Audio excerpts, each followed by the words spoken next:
তিন দেশ একসাথে যখন ইসরায়েলের বিরুদ্ধে আকাশ কাঁপানো হামলা চালাচ্ছে, তখন এক পারমাণবিক শক্তিধর মুসলিম দেশ তাদের কাঁধে কাঁধ মিলিয়ে দাঁড়ায়। সে দেশ হলো পাকিস্তান। পাকিস্তানের জাতীয় পরিষদ কাঁপিয়ে দিয়ে এক ঘোষণায় প্রতিরক্ষা মন্ত্রী খাজা আসিফ সাফ জানিয়ে দেন, আমরা ইরানের পাশে আছি। সকল মুসলিম দেশগুলোকে ইসরায়েলের বিরুদ্ধে ঐক্য গড়ে তোলার আহ্বান জানান তিনি। ইরানের জন্য এই ঘোষণা এসেছে এমন এক দেশের পক্ষ থেকে যার ঝুলিতে আছে পারমাণবিক বোমার চাবি। শুধু তারাই নয়, এবার আরেক মুসলিম দেশ তুরস্কের প্রেসিডেন্ট রিসেপ তাইয়েপ এরদোয়ান রেগে আগুন। ফোন দিলেন আরেক মুসলিম দেশ সৌদি আরবে। সৌদি আরবের যুবরাজ মোহাম্মদ বিন সালমানের সাথে ফোন আলাপে বললেন, আঞ্চলিক স্থিতিশীলতার জন্য সবচেয়ে বড় হুমকি বেনিয়ামিন নেতানিয়াহুর ইসরায়েল। এরদোয়ান বলেন, চলমান উত্তেজনা কমাতে ইসরায়েলকে অবশ্যই থামাতে হবে। তারই ফোন আলাপ বলে দিচ্ছে যেন গোটা মুসলিম উম্মার একসাথে হেঁটে চলা। এই কয়েকটি মুসলিম রাষ্ট্রের মনে আজ একটাই লক্ষ্য, ইসরায়েলকে মোকাবেলা করা। একদিকে যেখানে ইসরায়েলের বিরুদ্ধে ইরান এবং তার মিত্ররা প্রতিরোধ করে তুলছে, অন্যদিকে পুরো মুসলিম বিশ্বের নেতৃবৃন্দ একত্রিত হচ্ছেন। এটাই মুসলিম উম্মার প্রকৃত শক্তি। একতা যখন বাস্তবে রূপ নেয়, তখন আর কোনো পরাশক্তি দাঁড়াতে পারে না। জাতি, ভাষা, ভূখণ্ড আলাদা হলেও ইমানের বন্ধন যেন সবার অটুট। আর সে বন্ধন দর্শক, ভিডিওটা শেয়ার করবেন। এই মুহূর্তে 2000-এর মতো সংযুক্ত আছেন।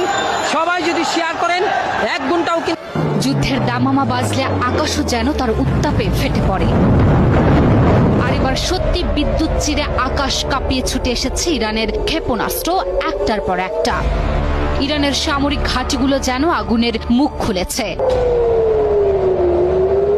শত শত মিসাইল দিক বিদিক ছুটছে, লক্ষ্য একটাই, দখলদার ইসরায়েল। যেন আকাশ কাঁপিয়ে বলতে চাইছে, অপরাধের ফল একদিন ফিরেই আসে। ইসরায়েল যেন মুহূর্তেই পরিণত হয়েছে জ্বলন্ত অগ্নিকুণ্ডে। যখন ইরানের আগুন গোলা আকাশে ঝড় তুলেছে, তখন কি করলেন দখলদার ইসরায়েলের প্রধানমন্ত্রী বেঞ্জামিন নেতানিয়াহু? ইসরায়েল দীর্ঘদিন ধরে যেমন ইচ্ছে তেমনি চালিয়ে গেছে হামলা, কিন্তু এবার চোরের মায়ের বড় গলা নীতিতে বাঁধল বিপত্তি। ইসরায়েলের হামলায় সেনাপ্রধান সহ 20 জন জ্যেষ্ঠ কমান্ডারকে হারিয়ে ইরানের ধৈর্যের বাঁধ ভেঙে গেলে উঠে আসে শত শত ড্রোন, মিসাইল আর যুদ্ধের গর্জন। ইরানের একের পর এক পাল্টা হামলায় বোঝা যাচ্ছে এবার আর কথার ফুলঝুরি নয়, চলছে আসল জবাব। এই দৃশ্য দেখে শুধু সাধারণ মানুষই নয়, মাটির নিচে লুকিয়ে পড়লেন স্বয়ং ইসরায়েলের প্রধানমন্ত্রী বেনিয়ামিন নেতানিয়াহু। সাথে ছিল তার পুরো নিরাপত্তা বাহিনী এবং মন্ত্রিসভার শীর্ষ কর্মকর্তারা।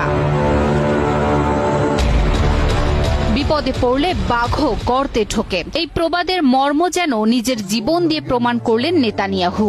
দুনিয়ার ক্ষমতাধর এক নেতাও যখন বিপদের গন্ধ পান, তখন মাটির